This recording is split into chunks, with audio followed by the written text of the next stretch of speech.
আল্লাহ রবুল আলমিনের অশেষ মেহেরবানিতে হোমিওপ্যাথিক ডক্টরস পয়েন্ট কর্তৃক আয়োজিত প্রাত্যহিক ক্লাসের ধারাবাহিকতায় আজ viral fever and homeopathic treatment এ বিষয়ে ষষ্ঠ পর্বে আমরা উপনীত হতে পেরেছি। তাই মহানবুল আলমিনের নিকট শুকরিয়া আদায় করি, সকলে বলি আলহামদুলিল্লাহ। সাথে সাথে স্মরণ করি মানবতার মুক্তির দিশারি হযরত মুহাম্মদ সাল্লাল্লাহু আলাইহি ওয়াসাল্লামকে, ও আরও স্মরণ করি মুহতাসিমুল হানিম্যানকে। ও আজকে যারা গুড নাইট ক্লাসে হোমিওপ্যাথি ডক্টরস পয়েন্টের এই গ্রুপে যুক্ত হয়েছেন সকলকে রাতের শুভেচ্ছা জানাই এবং হৃদয়ের গভীর থেকে সালাম জানাই। আসসালামু আলাইকুম ওয়া রাহমাতুল্লাহ। আশা করি আপনারা সকলেই ভালো আছেন। আমরা ইতিপূর্বে 5টি পর্বে আমরা আলোচনা করেছি viral fever and homeopathy treatment এই বিষয়ে।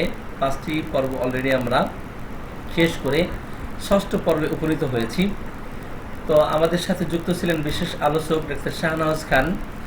তো ডাক্তার শাহনওয়াজ খান ভাই খুব চমৎকার বিশ্লেষণধর্মী এবং খুব সুন্দরভাবে মেডিসিনের চিত্রগুলো ফুটিয়ে তোলার চেষ্টা করেছেন, ওনাকে অসংখ্য ধন্যবাদ জানাই। আমরা রিসেন্টলি যে সমস্ত মানুষ ভাইরাল ফিভারে আক্রান্ত হচ্ছি এবং বিশেষ কোনো মেডিসিন অ্যাপ্লাই করার পরেও দেখা যায় তাকে আরোগ্য করা কঠিন হয়ে যাচ্ছে, বা একটা মেডিসিনে আরোগ্য হচ্ছে না, নেক্সট তার কমপ্লিমেন্টারি মেডিসিন প্রয়োজন হচ্ছে, বা আরোগ্যের ক্ষেত্রে যে প্রতিবন্ধকতা তৈরি হচ্ছে সেগুলোর প্রতিবন্ধকতার দূর করার যে উপায় আমরা কীভাবে বের করতে পারি, সেই প্রতিবন্ধকতা কীভাবে দূর করা সম্ভব। যখন আমরা কোনো স্বল্পক্রিয়াশীল কোনো মেডিসিন অ্যাপ্লাই করি, এই স্বল্পক্রিয়াশীল মেডিসিনগুলো ভাইরাল ফিভারের ক্ষেত্রে অনেক সময় হয়তো সাময়িকভাবে কিছু কাজ করে আর কাজ করতে পারে না। তার কারণ প্রত্যেকটা মেডিসিনেরই একটা রেঞ্জ আছে। যে যদি আমি বলি বেলাডোনার কথা অথবা ব্রায়োনের কথা অথবা রাস্টক্সের কথা, তো এই সমস্ত স্বল্পক্রিয়াশীল মেডিসিন কিন্তু দেখা যাবে রোগের গতি যদি অত্যন্ত বেশি থাকে, রোগের তীব্রতা অত্যন্ত বেশি থাকে, অনেক সময় জীবনী শক্তি দুর্বল থাকলে আর রোগ শক্তি খুব প্রবল আকার ধারণ করলে সেই ক্ষেত্রে হয়তো এই সমস্ত মেডিসিন হয়তো সাময়িক একটু ক্রিয়া করে আর ক্রিয়া করতে পারে না। তো সকল পেশেন্টদের ক্ষেত্রে, অর্থাৎ আমরা দেখেছি যে সকল পেশেন্টদের ক্ষেত্রে একটা মেডিসিনে কিন্তু এই ভাইরাল ফিভার দূর করা সম্ভব হয় না, অনেক ক্ষেত্রে আমরা দেখি। কিন্তু সেই ক্ষেত্রে ভিন্ন মেডিসিনের সাহায্যের প্রয়োজন হয়। তো আমরা অনেকে হয়তো মনে করি যে ব্র্যান্ডে অ্যাপ্লাই করেছি তার complementary medicine miasmatic medicine sulphur apply করি, কিন্তু সালফার অ্যাপ্লাই করেও হয়তো কাজ হচ্ছে না। অথবা মনে করলাম যে রাস্টক্স অ্যাপ্লাই করেছি, রাস্টক্সের কমপ্লিমেন্টারি মেডিসিন ব্রায়োনে অ্যাপ্লাই করলাম, কাজ হচ্ছে না। এই ক্ষেত্রে আমরা যারা বিশেষ করে তরুণ যারা প্র্যাকটিশনার তাদের ক্ষেত্রে কিন্তু অনেকটাই বেগ পোহাতে হয়। তো আমাদের মেডিসিনের জ্ঞান এর স্বল্পতার কারণে দেখা যায় আমরা রোগীদেরকে হ্যান্ডেলিং করতে পারি না। প্রত্যেকবার সুনির্বাচিত মেডিসিন অ্যাপ্লাই না করলে এই সমস্ত রোগীদেরকে কিন্তু চিকিৎসা করা অত্যন্ত কঠিন হয়ে যায়। এনিওয়ে, আমি গত কয়েকটা পর্বে বেশ কিছু মেডিসিন আলোচনা করেছি। আজকেও যেগুলো আলোচনা করা হয় নাই সেগুলো আলোচনা করার চেষ্টা করবো ইনশাআল্লাহ। আমি সকালে মনে হয় ইগনিশিয়ার কথা এবং ইপিকার, আর্সেনিক, অ্যাকোনাইট এই সমস্ত মেডিসিনের কথা হয়তো বলেছি। আজকে হ্যাঁ এন্টিমটার্ট মনে হয় উল্লেখ করেছি, এন্টিমটার্ট, এন্টিমক্রুড এগুলো আলোচনা করেছি, অ্যাপিসমেল, ওপিয়াম। এর পরবর্তীতে আরও বেশ কিছু মেডিসিন আছে, সেই মেডিসিনগুলো আলোকপাত করার চেষ্টা করবো। যেমন কার্বোভেজ খুব চমৎকার কার্যকরী একটি মেডিসিন।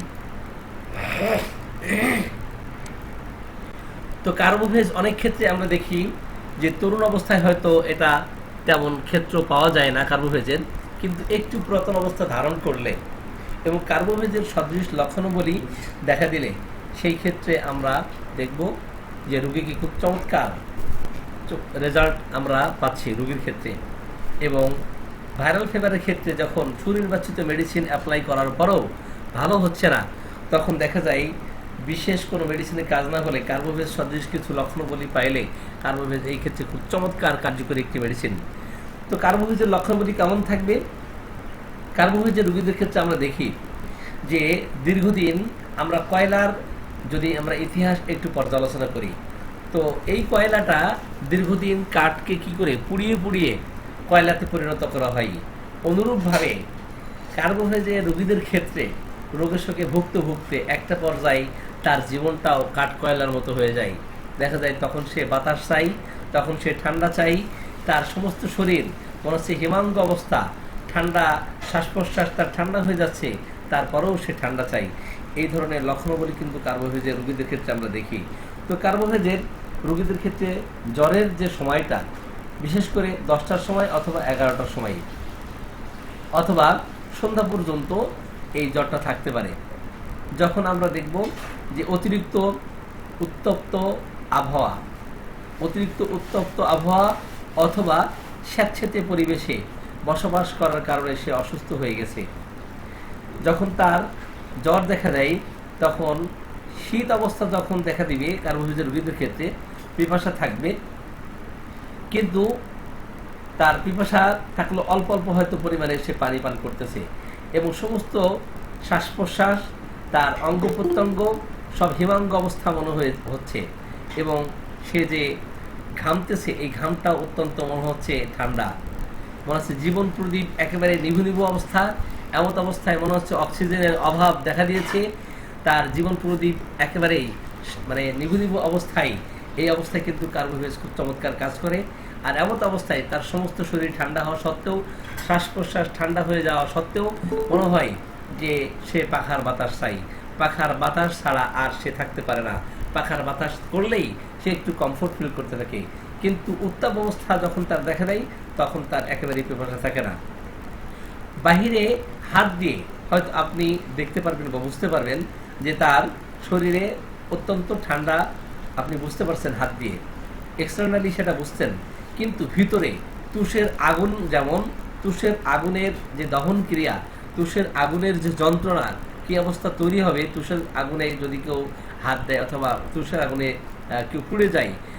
তো কার্বোহাইড্রেট রোগীদের মধ্যে ভিতরে উত্তাপের উচ্ছ্বাস মনে হচ্ছে ভিতর থেকে বয়ে যাচ্ছে, বাহিরের থেকে ঠান্ডা অনুভূতি, ভিতরে উত্তাপ অত্যন্ত জ্বালা কিন্তু বাহিরে শীতলতার অনুভূতি থাকবে। এই সমস্ত লক্ষণ থাকার পাশাপাশি সমস্ত শরীর এত বেশি শীতল মনে হবে যে বরফের মতো শীতল হয়ে গেছে।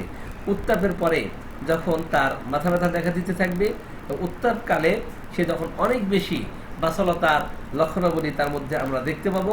উত্তাপকালে সে বেশি বেশি কথা বলবে এবং এমত অবস্থায় আমরা রোগীকে যদি দেখি যে তার সমস্ত শরীর ঠান্ডা হয়ে গেছে, তারপরেও সে পাখার বাতাস চাই, এই পাখার বাতাস চাইলে এমত অবস্থায় আমরা কার্বোহাইড্রেট ছাড়া অন্য কোনো মেডিসিনের কথা চিন্তা করতে পারি না।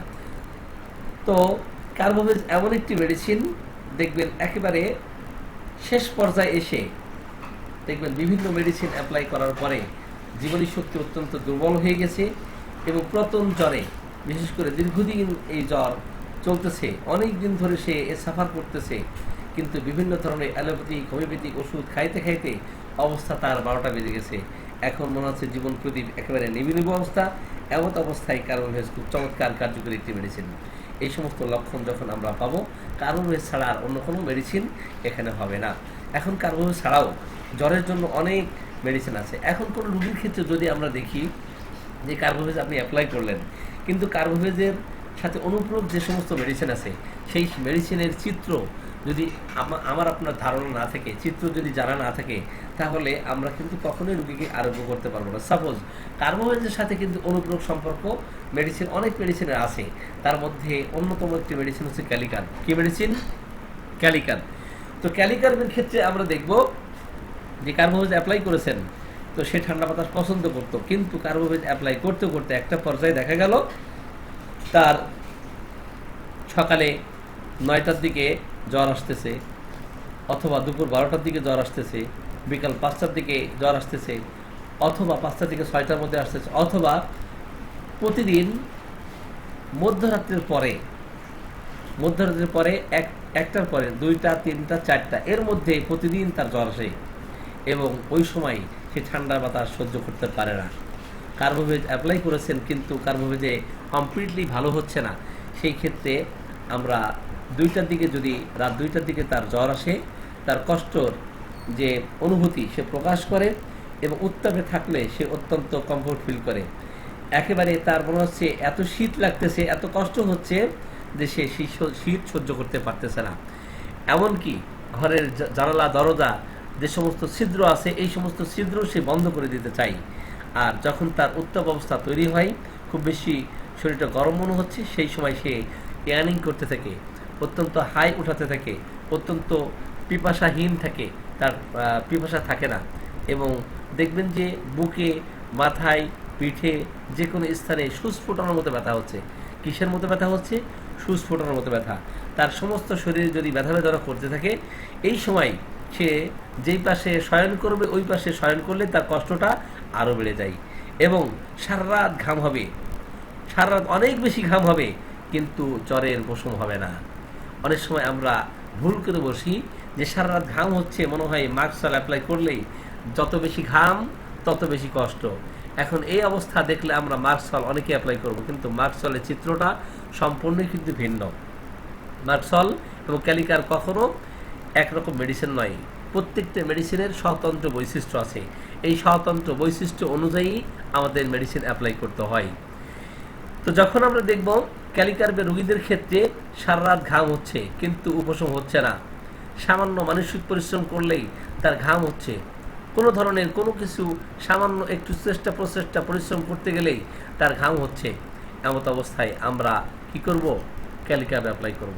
তো ক্যালিকার্পের আমরা যে সমস্ত লক্ষণ এর কথা বলেছি, যে সারা রাত ঘাম হওয়ার পরেও দেখা যাচ্ছে তার কি উপশম হচ্ছে না, এমত অবস্থায় আমরা ক্যালিকার্পের কথা চিন্তা করব। ক্যালিকার্পের সাথে কার্বোভেজের খুব চমৎকার সম্পর্ক আছে। এই কার্বোভেজ এই ক্ষেত্রে ক্যালিকার্পের অনুপূরক হিসাবে কাজ করবে এবং ক্যালিকার্পও কার্বোভেজের অনুপূরক হিসেবে কাজ করবে। একটা মেডিসিন আরেকটা মেডিসিনের সাথে চমৎকার একটা সম্পর্ক আছে।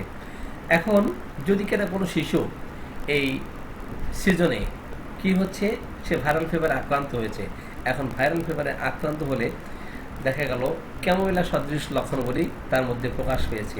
এখন ক্যামোমিলার জায়গায় অন্য কোনো মেডিসিন অ্যাপ্লাই করলে সে রোগী কি ভালো হবে? অসম্ভব, কখনোই সেই রোগীকে ভালো করা সম্ভব হবে না। তো শিশুদের ক্ষেত্রে আমরা দেখি ক্যামোমিলার সদৃশ লক্ষণগুলি অনেক ক্ষেত্রেই আমরা দেখতে পারি। যে সমস্ত শিশুদের ক্ষেত্রে আমরা দেখব অত্যন্ত খিটখিটে স্বভাবের, অত্যন্ত বদরাগী, তাকে আদর করলে খেপে যায়, অত্যন্ত বিরক্তিকর একটা অবস্থা তৈরি হয় তার মধ্যে, তাকে ভালোবাসতে গেলে, আদর করতে গেলে, তাকে কোলে নিতে গেলে ধাত্রীকে সে লাথি মারে, যে কোলে নিতে যায় তাকে লাথি দেয়, গালিগালাজ করে, এমনকি চিকিৎসককেও সে গালিগালাজ করে এবং কোলে কোলে সে থাকতে চায়, সারাক্ষণ ঘ্যান ঘ্যান প্যান প্যান করতে চায়, সারাক্ষণ ঘ্যান ঘ্যান প্যান প্যান ছাড়া সে থাকে না। কষ্ট না যত না বেশি, তার চেয়ে বেশি তার মানসিক অস্থিরতা। রোগ না যত বেশি তার এই কষ্ট দিচ্ছে, তার চেয়ে মানসিক অস্থিরতা তার বেশি থাকবে এবং এত বেশি অস্থিরতা থাকবে মনে হবে যে কত না কষ্ট আছে, কত না কষ্টে সে সাফার করতেছে। তো কোলে কোলে বেড়াতে চাইবে এবং কোলে থেকে শুধু হাঁটতে বলবে, সে বলবে তুমি আমাকে দোল দাও, তুমি আমাকে কোলে নিয়ে হাঁটো, তুমি কেন দাঁড়াচ্ছ, কেন বসতেছো, আমি শয়ন করব না, আমি বিছানায় যাব না, তুমি আমাকে হাঁটাতে মানে কোলে নিয়ে হাঁটতে থাকো। যখন তাকে দোল দেওয়া হয়, রকিং ডিজায়ার অ্যান্ড অ্যামিলিয়েশন, দুই ধরনের লক্ষণগুলি কিন্তু ক্যামিলার শিশুদের ক্ষেত্রে আমরা দেখতে পারি। যে সমস্ত শিশুদের ক্ষেত্রে বাপ বললে শালা বলি, হ্যাঁ, গালিগালাজ করে, অশ্রাব্য ভাষায়, অশালীন ভাষায় গালিগালাজ করতে থাকবে। আর যদি কিনা এই অসুস্থ হয়ে যায়, এই অসুস্থ অবস্থায় তাকে কোনো রকম আদর, ভালোবাসা, যত্ন এগুলো সে নিতেই চাইবে না, ঠিক আছে। এমনকি অনেক ক্ষেত্রে সে গায়ে আবরণ পর্যন্ত সে রাখতে চায় না। তো গায়ে আবরণ দিলে অনেক সময় অস্বস্তি ফিল করে। কখনো কখনো ব্যতিক্রম ধর্মী লক্ষণও পাওয়া যাবে, যে কাপড় না থাকলে শরীর তার কাঁপতে থাকবে, অত্যন্ত শীত থাকে, এই শীত তার দীর্ঘক্ষণ স্থায়ী থাকে, শীতে থরথর করে কাঁপতে থাকে, দাঁতে মনে হচ্ছে দাঁত লেগে যাচ্ছে, দাঁতে দাঁতে দাঁত থেকে যাচ্ছে। এমত অবস্থায় আমরা ক্যামোমিলার কথা চিন্তা করতে পারি। যখন উত্তম অবস্থা দেখা দিবে, তার প্রবল পিপাসা থাকবে এবং ঘুমের মধ্যে অনেক সময় সে প্রলাপ বকতে থাকবে, ঘুমের মধ্যে সে চমকে উঠতে থাকবে, ঘুমের মধ্যে সে কি করবে? প্রলাপ বকতে থাকবে। জ্বরের প্রকোপে অনেক প্রলাপ বকে, দেখবেন যে তার একটা পাশের গাল লাল থাকবে, অপর পাশের গালটা ফ্যাকাশে হয়ে যাবে। অত্যন্ত উৎকণ্ঠা, দুশ্চিন্তা, অত্যন্ত বদরাগী এবং খুবই দেখা যাবে যে অভদ্রভাবে, অশালীনভাবে কথা বলতেছে।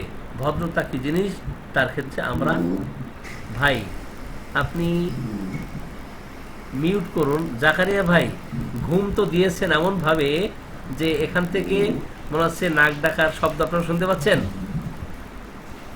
নাক ডাকার শব্দ শুনতে পাচ্ছেন আপনারা? মাশাআল্লাহ, একদম মিউট করে দিলাম।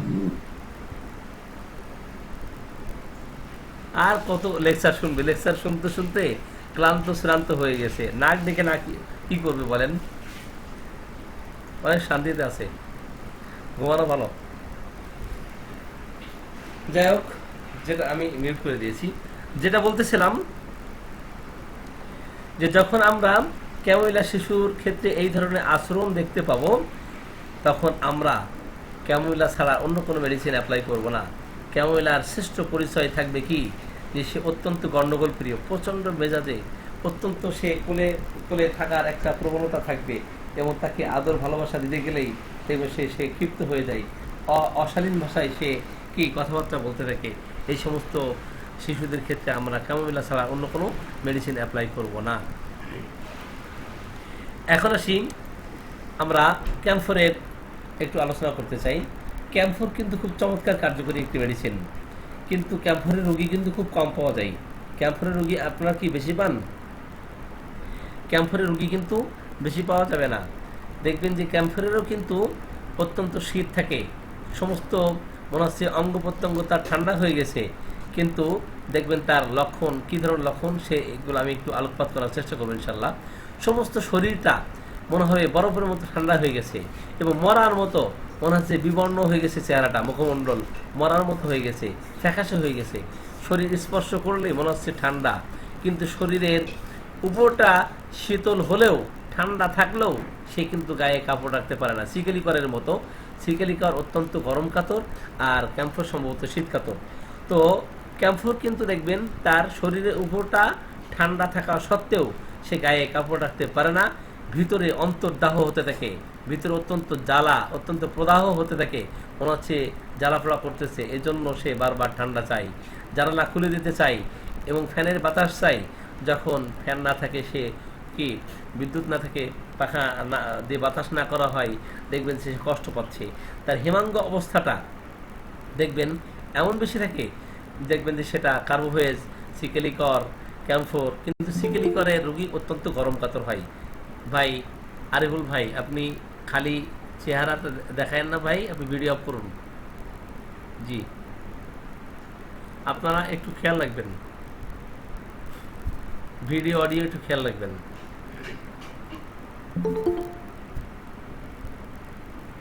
জি, আমাদের সাইদুর রহমান সঞ্চালনায় আছেন, সঞ্চালনায় আপনি যেহেতু আছেন, আপনি একটু লক্ষ্য রাখবেন। আমাদের গ্রুপে একদিন ওরকম সে বিড়ি না সিগারেট খাইতে খাইতে সে একদম মানে বেতাল অবস্থা, ঠিক আছে। তো সে ভিডিওতে সে বিড়ি খায় আর ধোঁয়া ছাড়ে, এটা তো দেখে আমি অবাক হয়েছি। যাই হোক, উনি ওনার বিষয়টা পরে বলেছেন যে না, আসলে আমার ভুল হয়েছে, আমি বুঝতে পারি নাই। এনিওয়ে, তো দেখেন ক্যাম্ফরের রোগীদের ক্ষেত্রে আমরা দেখব যে তার অঙ্গ প্রত্যঙ্গ অত্যন্ত শীত, একটা কম্পন সৃষ্টি হচ্ছে, থরথর করে কাঁপতেছে, অথচ সে গায়ে আবরণ রাখতে পারে না। গায়ে আবরণ কি করে সে ফেলে দেয়, কাঁথা রাখতে পারে না। কিন্তু যখন শীত একটু কম হয়ে যায়, দেখবেন আস্তে আস্তে তখন কি চাচ্ছে, যখন উত্তাপ অবস্থায় সে কি চাই, আবরণ চাই। যখন তার শরীরটা একটু গরম হয়ে যাচ্ছে, তখন সে আবরণ চাই, কিন্তু শীত অবস্থায় সে আবরণ চায় না। এটা পিকুলিয়ার সিমটম না? এই বিচিত্র লক্ষণই আপনাকে ক্যাম্ফরের দিকে পরিচালিত করবে। ক্যাম্ফর এই ক্ষেত্রে নির্বাচিত হবে। তো ক্যাম্ফরের এই সমস্ত লক্ষণাবলী থাকলে আমরা ক্যাম্ফর ছাড়া অন্য কোনো মেডিসিন অ্যাপ্লাই করব না। এখন এমন একটি মেডিসিনের কথা, আরেকটা মেডিসিনের কথা তুলে ধরতে চাই, সেটা হলো ক্যালকিরেকার। তো ক্যালকিরেকার কখন প্রয়োগ করতে হয়? যখন দেখবেন বেলেডোনা অ্যাপ্লাই করেছেন। বেলেডোনা অ্যাকিউট ক্ষেত্রে খুব চমৎকার কার্যকরী মেডিসিন। একটু ক্রনিক অবস্থা ধারণ করলে সেই ক্ষেত্রে ক্যালকিরেকার খুব চমৎকার কার্যকরী একটি মেডিসিন। কারণ ভাইরাল ফিভারের ক্ষেত্রে বেলেডোনা খুব চমৎকার কার্যকরী একটি মেডিসিন। কার্যকরী মেডিসিন হওয়া সত্ত্বেও বেলেডোনার ক্রিয়া করার একটা কি সময়সীমা আছে বা ক্রিয়া দীর্ঘদিন ক্রিয়া সে ধরে রাখতে পারে না। তো যখন বেলোডোনার সদৃশ লক্ষণগুলি বারবার রিকারেন্ট করতেছে, ফিরে আসছে, হুবহু বেলোডোনার সিমটম নিয়েই প্রকাশ পাচ্ছে, কিন্তু বেলোডোনা দিলে আর কাজ হচ্ছে না, এমত অবস্থায় আমরা কি করব? এমত অবস্থায় আমরা ক্যালকিরে কার্ব অ্যাপ্লাই করব। ক্যালকিরে কার্ব বেলোডোনার কমপ্লিমেন্টারি, বেলোডোনার পরবর্তী মেডিসিন ক্যালকিরে কার্ব, কিন্তু ক্যালকিরে কার্বের লক্ষণগুলি একটু ভিন্ন থাকবে। উত্তাপের উচ্ছ্বাস বেলোডোনা রোগীদের ক্ষেত্রে আমরা দেখব যে মাথায় মনে হচ্ছে এত বেশি গরম, মুখমণ্ডল এত বেশি উত্তাপের উচ্ছ্বাস বয়ে যাচ্ছে, কিন্তু অঙ্গ প্রত্যঙ্গর বিশেষ করে লোয়ার এক্সট্রিমিটিস অত্যন্ত ঠান্ডা থাকে। কিন্তু ক্যালকিরে কার্বে রোগীদের ক্ষেত্রে আমরা দেখব তারা একটু হৃষ্টপুষ্ট হয়, একটু সুন্দর চেহারা হয়, বেলোডোনাও সুন্দর হয়, ক্যালকিরে কার্বের রোগীরাও অত্যন্ত ফর্সা বা সুন্দর প্রকৃতির হয়। তো এদের শরীরে যখন ঘাম আসতে থাকবে, বেলোডোনা সহজে দেখা যায় যে ঘাম হতে চাচ্ছে না, পিপাসাটা অল্প অল্প হয় জ্বর অবস্থায়, কিন্তু অল্প পরিমাণে পানি পান করে, বেশি পানি পান করে না। অনেক সময় বেলোডোনা রোগীদের ক্ষেত্রে দেখব যে সে পানি পান করাতে গেলে সে চামচ কামড়িয়ে ধরতেছে, গ্লাস কামড়িয়ে ধরতেছে, জ্বরের প্রকোপে সে ভুল বকতেছে। যখন বেলোডোনা দিয়ে কমপ্লিটলি ভালো হচ্ছে না, সেই ক্ষেত্রে ক্যালকিরে কার্বের সদৃশ লক্ষণগুলি যদি আসে, তার ঘাম হচ্ছে, এই ঘামে অত্যন্ত দুর্গন্ধ থাকে। সেই ঘামের দুর্গন্ধটা কেমন থাকবে? টক গন্ধ থাকবে। অল্পতেই সে ক্লান্ত শ্রান্ত হয়ে যায়। যে সমস্ত রোগীদের ক্ষেত্রে অল্পতে ঠান্ডা লাগার একটা প্রবণতা থাকে এবং হাত পা অত্যন্ত ঠান্ডা থাকে, এবং এত বেশি ঠান্ডা থাকে মনে হয় যে তার ভাইটাল ফোর্স মনে হচ্ছে দুর্বল হয়ে গেছে, ভাইটাল ফোর্স স্ট্রং নাই, তার জৈব উত্তাপের অভাব দেখা দিচ্ছে। দেখবেন যে শীতকালে যতই সে পোশাক, গরম পোশাক পরুক না কেন, হাত পা অত্যন্ত ঠান্ডা থাকে, শীতল থাকে। এই সমস্ত রোগীদের বিশেষ সময়ে ঘাম হতে দেখা যায়। যখনই তারা ঘুমাতে যায়, ঘুমাতে গেলে মাথার পিছন সাইড অত্যন্ত ঘামতে থাকে এবং ঘেমে বালিশটা ভিজে যায়। এই সমস্ত লক্ষণ যদি দেখতে পারি, আমরা বেলোডোনার পরে অবশ্যই ক্যালকিরে কার্ব অ্যাপ্লাই করব। কোনো কাজ করতে সে চায় না, কোনো পরিশ্রম সে করতে চায় না, একটু পরিশ্রম করলেই দেখবেন সে ক্লান্ত শ্রান্ত হয়ে যাচ্ছে। এই যে কিছুদিন আগে করোনা ভাইরাসের এতটা প্রকোপ ছিল, করোনা ভাইরাসের ভয়ে যে সমস্ত মানুষ ঘর থেকে বের হয় না, করোনা ফোবিয়া যার মধ্যে কাজ করতে থাকে, একটা ইনফেকশাস ডিজিজে আক্রমণ করার একটা ভয় কাজ করতে থাকে, এদের ক্ষেত্রে ক্যালকিরে কার্ব খুব চমৎকার কার্যকরী একটি মেডিসিন। কিন্তু ক্যালকিরে কার্বের রোগীদের ক্ষেত্রে আমরা দেখব যে হুবহু মনে হচ্ছে বেলোডোনার সদৃশ লক্ষণগুলি নিয়েই সে আসতেছে, কিন্তু জ্বরের ক্ষেত্রে আমরা ধাতুগত লক্ষণ অনুযায়ী যদি এই ক্যালকিরে কার্ব অ্যাপ্লাই করতে পারি, দেখা যাবে তার জ্বরটা আর রিকারেন্ট করতেছে না। তো এদের শরীরটা অত্যন্ত মোটাসোটা থাকে, নাদুস নুদুস শরীর থাকে। ছোটোকালের ইতিহাস যদি একটু নিয়ে থাকেন, জানেন, দেখবেন যে তার কথা বলা শেখা, তার হাঁটা শেখা, তার ব্রহ্মতলে জোড়া লাগা, এসব সব ডিলেতে হচ্ছে, তার দাঁত ওঠা সব দেরিতে হচ্ছে। এই সমস্ত লক্ষণ যখন আমরা ইতিহাস নিয়ে জানতে পারবো, তখন অবশ্যই ক্যালকিরে কার্বের কথা আমরা চিন্তা করব। কিন্তু ক্যালকিরে কার্ব আসলে সেই ক্যালকিরে কার্বে কেন পরিণত হলো, এই ইতিহাসটা আমরা কিন্তু অনেকেই জানি না। ক্যালকিরে কার্বের রোগীতে সে কীভাবে পরিণত হলো? দেখবেন যে মা গর্ভকালীন সময়ে এত বেশি ফলিক অ্যাসিড খাওয়া, এত বেশি ভিটামিনযুক্ত ওষুধপত্র সেবন করা, এত বেশি ভিটামিন ক্যালসিয়ামযুক্ত খাবার খাওয়া, দেখা গেল বাচ্চাটা তার গর্ভে অনেক বেশি মোটা হয়ে গেছে। এখন মোটা হয়ে যাওয়ার কারণে দেখা গেল পেলভিসের যে সাইজ, এই পেলভিসের সাইজ অনুযায়ী বাচ্চার মাথা মোটা, শরীর মোটা। এখন ওই পেলভিসের ছোটো সাইজের কারণে কী হচ্ছে, নর্মালি ডেলিভারি হচ্ছে না, তখন তাকে সিজার করিয়ে ওই বাচ্চাটাকে কী করতে হচ্ছে, বের করতে হচ্ছে। তো সিজার করে যখন এই বাচ্চা বের করা হয়, আপনার পৃথিবীতে যখন সে আসে, তখন দেখবেন যে অতিরিক্ত তাপ, অতিরিক্ত ঠান্ডা সে সহ্য করতে পারতেছে না। আমরা বাস্তব উদাহরণ দিলে বুঝতে পারবো, বাস্তব উদাহরণের মাধ্যমে জানতে চাই ক্যালকিরে কার্বকে। সেটা হলো ব্রয়লার মুরগিকে আপনারা চিনেন, কম বেশি চিনেন না? ব্রয়লার মুরগিকে অতিরিক্ত তাপ, অতিরিক্ত ঠান্ডা দিলেই দেখবেন যে সে মরে যাচ্ছে, অসুস্থ হয়ে যাচ্ছে। বিশেষ তাপমাত্রায় তাকে রাখতে হয়। অতিরিক্ত গরমও সে টলারেট করতে পারে না, অতিরিক্ত ঠান্ডাও সে টলারেট করতে পারে না। বেশি ঠান্ডা পড়লে হয়তো দেখবেন যে ব্রয়লার মুরগি মরে যাচ্ছে। তো অনুরূপভাবে ক্যালকিরে কার্বের রোগীদের ক্ষেত্রেও অতিরিক্ত উত্তাপ, অতিরিক্ত ঠান্ডা সে একেবারেই সহ্য করতে পারে না। তার কারণ হলো, যখন দেখবেন যে সে মায়ের গর্ভে থাকাকালীন সময়ে সে মা কী করছে, অতিরিক্ত ক্যালসিয়ামযুক্ত খাবার খেয়েছে, অতিরিক্ত ক্যালসিয়ামযুক্ত ওষুধপত্র খাওয়া, হ্যাঁ, ভিটামিনযুক্ত ওষুধপত্র খাওয়া, ভিটামিন ডি, এগুলো বেশি বেশি খাওয়ার ফলে এই বাচ্চাটাও যখন পৃথিবীতে আসে তখন ওই ভিটামিন ছাড়া সে তো চলতে পারে না, পারে। দেখবেন যে তার শরীর স্বাস্থ্য অনেক বেশি মোটা, হাত পা অঙ্গ প্রত্যঙ্গ, হ্যাঁ, দেখবেন যে আপনার বিশেষ করে হাত এবং পা শীর্ণ থাকে, মাথাটা মোটা থাকে, বডিটা মোটা থাকে, পেটও অনেক মোটা থাকে, কিন্তু হাঁটতে গেলেই দুর্বল হয়ে যাচ্ছে, হাঁটতে গেলেই যেন পড়ে যাচ্ছে, হাঁটতে গেলেই সে ক্লান্ত শ্রান্ত হয়ে যাচ্ছে, দেখবেন সে হাঁটতে পারতেছে না। তো এমন অবস্থায় আমরা ক্যালকেরিয়ার অ্যাপ্লাই করব, এবং যতই দেখবেন যে ওই শিশুকে ক্যালসিয়ামযুক্ত ওষুধ দেওয়া হোক না কেন, যত ক্যালসিয়ামযুক্ত ওষুধ সে খাইতে থাকবে তত সে মোটা হতে থাকবে। সে ডিম খাবে, ডিম খাইলেও সে মোটা হতে থাকবে। দেখবেন যে তার অনেক সময় বিশেষ কিছু ক্যালসিয়ামের অভাবের কারণে দেখবেন যে তার ব্রহ্মতালু জ্বলাতে দেরি হচ্ছে, তার দাঁত সহজে উঠতেছে না, একটু ডিলেতে দাঁত উঠতেছে, কথা বলা শেখা দেরিতে হচ্ছে। এই সমস্ত লক্ষণ কিন্তু আমরা দেখতে পারি, এবং যতই ক্যালসিয়ামযুক্ত ওষুধপত্র তাকে খাওয়ানো হোক না কেন সে কিন্তু সুস্থ থাকতে পারে না। বলে তার হাঁটুতে ব্যথা, তার কোমরে ব্যথা, তার প্রত্যেকটা জয়েন্টে জয়েন্টে ব্যথা, সে এটা সহ্য করতে পারছে না। ডাক্তারের কাছে গেলেই, পরীক্ষা নিরীক্ষা করলেই তখন ডাক্তার সাহেব বলে দেন যে আপনার সন্তানের ক্যালসিয়ামের অভাব। তো ক্যালসিয়ামের অভাব, এত বেশি মোটা সোটা ক্যালসিয়ামের অভাব কেন হবে? আসলে ক্যালসিয়ামের অভাব কোথা থেকে হয়েছে? মা যখন বেশি বেশি ক্যালসিয়ামযুক্ত ওষুধপত্র খেয়েছে, ন্যাচারাল যে সমস্ত ফুড আছে, এই ন্যাচারাল ফুডকে অ্যাভয়েড করে উনি কী করেছেন, বাজারে সস্তা দরে একদম প্যাটেন্ট কি ফাইল করা এই সমস্ত ট্যাবলেট ক্যাপসুল বেশি বেশি খেতে খেতে বাচ্চার মা মোটা হয়ে গেছে, বাচ্চা মোটা হয়ে গেছে। এমন শিশু আমরা দেখি না? তখন সাধারণত আমরা বলে থাকি যে বাচ্চা সিজারিয়ান বেবি, তো এই সিজারিয়ান বেবি হওয়ার কারণে তার বারবার ঠান্ডা লেগে যায়। আসলে সিজারিয়ান বেবি হওয়ার কারণে কি ঠান্ডা লেগে যায় না? আসলে সে মায়ের গর্ভ থেকে যে মানে প্রাকৃতিক যেগুলো নিয়ম সেগুলো মা ফলো না করার কারণে দেখা গেল যে অনিয়ম করছে, সে শুধু ওষুধের উপর টিকেছিল, ভিটামিন ক্যাপসুল ট্যাবলেটের উপরে, ক্যালসিয়ামযুক্ত ওষুধের উপরে দেখা যায় বেশি বেশি সে তার প্রবণতা ছিল ওইগুলো খাইতে বেশি। এখন দেখা গেল সে বাচ্চাটাও এইভাবে ক্যালসিয়াম ছাড়া থাকতে পারে না, ওষুধ ছাড়া থাকতে পারে না। ব্রয়লার মুরগির মতো একটু উল্টাপাল্টা হলেই তাকে কী করতে হয়, ক্যালসিয়ামযুক্ত খাবার দিতে হয়, ক্যালসিয়াম যুক্ত ওষুধপত্র দিতে হয়, তা না হলে মুরগি মরে যায়, তাই না? এনিওয়ে, তো আমরা ক্যালকেরিয়া কার্পের রোগীদের ক্ষেত্রেও কিন্তু এমন অবস্থা দেখি। এমন অবস্থায় তাদের যদি আমরা ধাতুগত চিকিৎসা দেই তাহলে অবশ্যই আমরা তাদেরকে এই ধরনের ঠান্ডা লাগার যে প্রবণতা, টেন্ডেন্সি, ইজিলি যে ঠান্ডা লাগার একটা প্রবণতা থাকে সেই প্রবণতা দূর করা সম্ভব। এবং ডিমের প্রতি অত্যন্ত আগ্রহ থাকবে, দেখবেন জ্বর অবস্থায় সে ডিম ডিম করে চিৎকার করতেছে, বারবার ডিম খেতে চাই।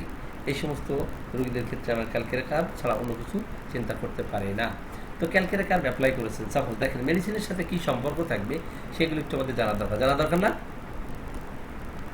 এখন ক্যালকেরিয়া কার্প অ্যাপ্লাই করলেন, এখন ক্যালকেরিয়া কার্প অ্যাপ্লাই করার পরে দেখা গেল তার জ্বরটা এখন আর হঠাৎ আসে, হঠাৎ যায় না, কিন্তু বিশেষ একটা নির্দিষ্ট সময় আছে, এই নির্দিষ্ট সময়ে তার আক্রমণ করে।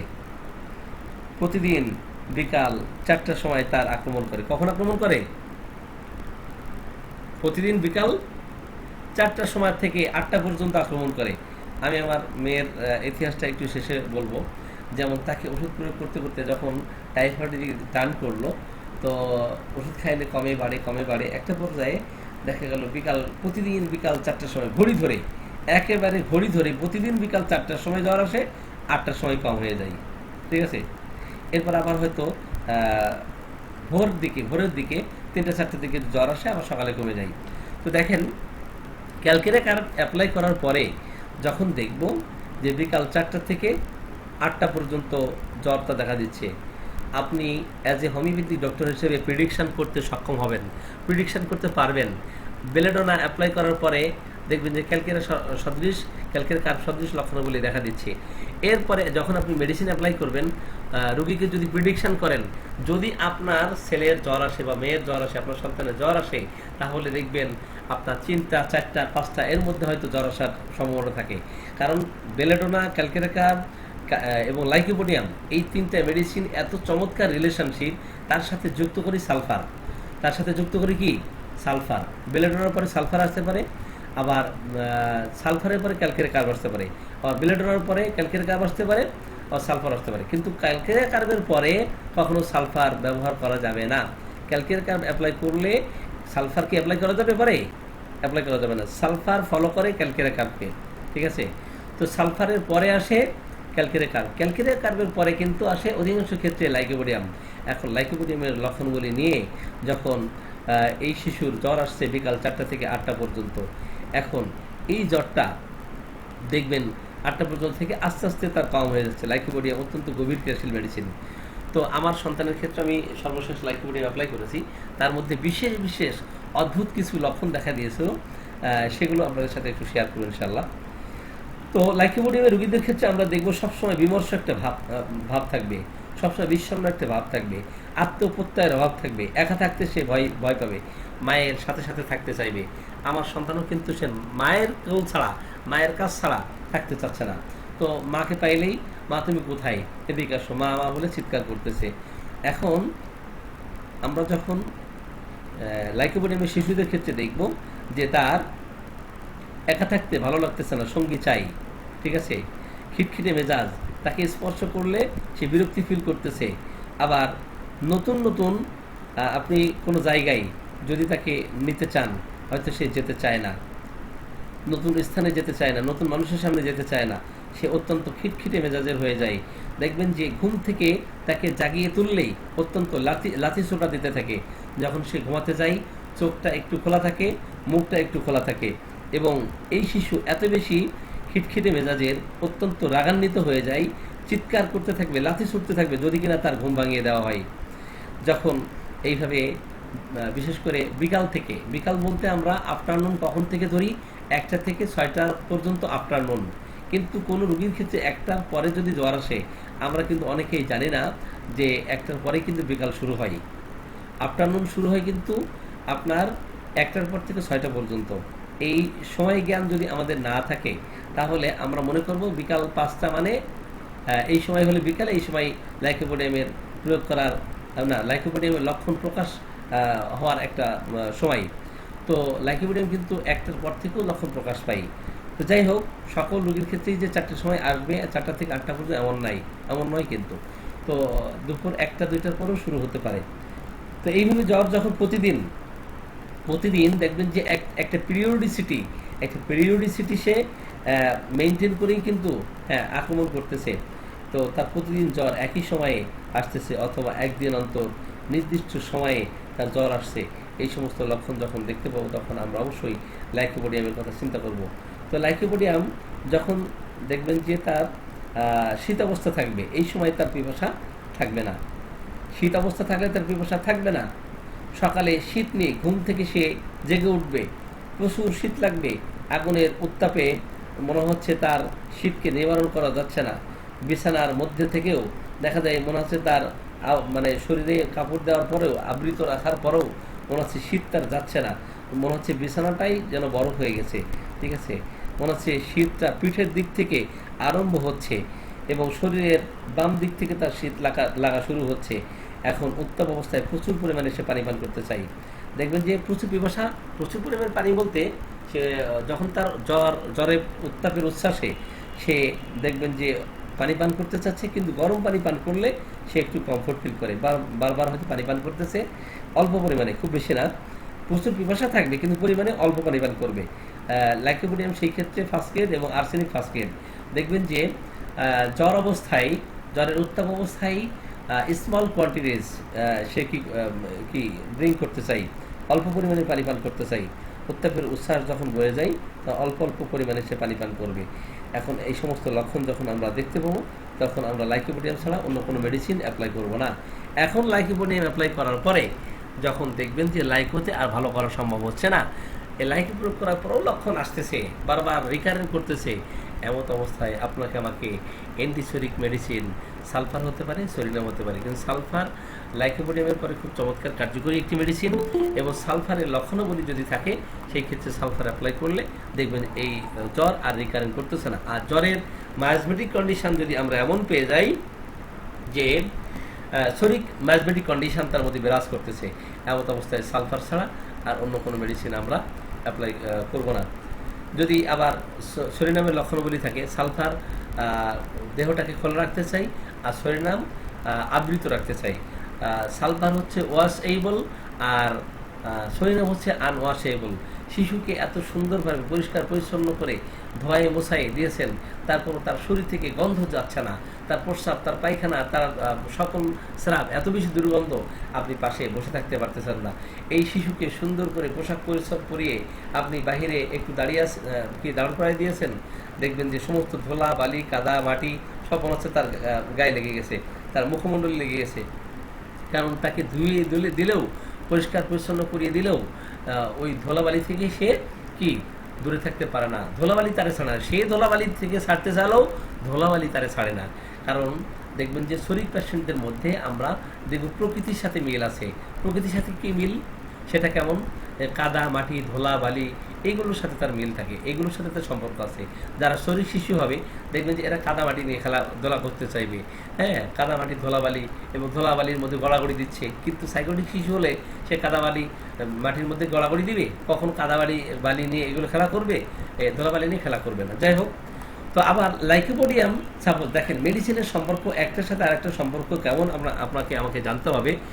দেখেন, যখন আপনি লাইকোপোডিয়াম অ্যাপ্লাই করলেন, লাইকোপোডিয়াম অ্যাপ্লাই করার পরে দেখা গেল প্রতিদিন ঘুমাতে যাওয়ার আগে তো জ্বর আসছে, অন্য সময় নয়, প্রতিদিন ঘুমাতে যাওয়ার আগে, ঘুমের সময়ে এবং ঘুমের পরে তার জ্বর দেখা দিচ্ছে। সারাদিন বেশ ভালোই থাকে, কিন্তু ঘুমাতে যাওয়ার আগেই তার জ্বর দেখা দিচ্ছে। এই সময় অনেক বেশি সে কথা বলতেছে এবং কথা একটার পর একটা সাবজেক্ট সে পরিবর্তন করেই যাচ্ছে। অপরদিকে ঘুমের মধ্যেও সে ভুল বকে যাচ্ছে এবং ঘুমের মধ্যে সে সাপের স্বপ্ন দেখতেছে, সাপের স্বপ্ন দেখে সে কি জাগ্রত হয়ে যাচ্ছে, ভয়ে ভীত সন্ত্রস্ত হয়ে যাচ্ছে। এই সমস্ত রোগীদের ক্ষেত্রে লাইকোপোডিয়ামের কমপ্লিমেন্টারি মেডিসিন ল্যাকেসিসের চিত্র যখন এমন দেখা দিবে, তখন আমরা ল্যাকেসিস অ্যাপ্লাই করলেই তার সমস্যা দূর হয়ে যাবে। তাহলে এই যে মেডিসিনগুলোর একটার সাথে আরেকটা যে ওতপ্রোতভাবে সম্পর্ক আছে, একটা চমৎকার সম্পর্ক আছে, এই সম্পর্ক যদি না জানতে পারি তাহলে তাদেরকে কি আর্গ্য করা যাবে? আর্গ্য করা যাবে না। কিন্তু ল্যাকেসিসের সাথে লাইকোর অনুপ্রয়োগ সম্পর্ক আছে। ল্যাকেসিসের রোগী গরম কাতর হয় আর লাইকোপোডিয়ামের রোগী শীত কাতর হয়।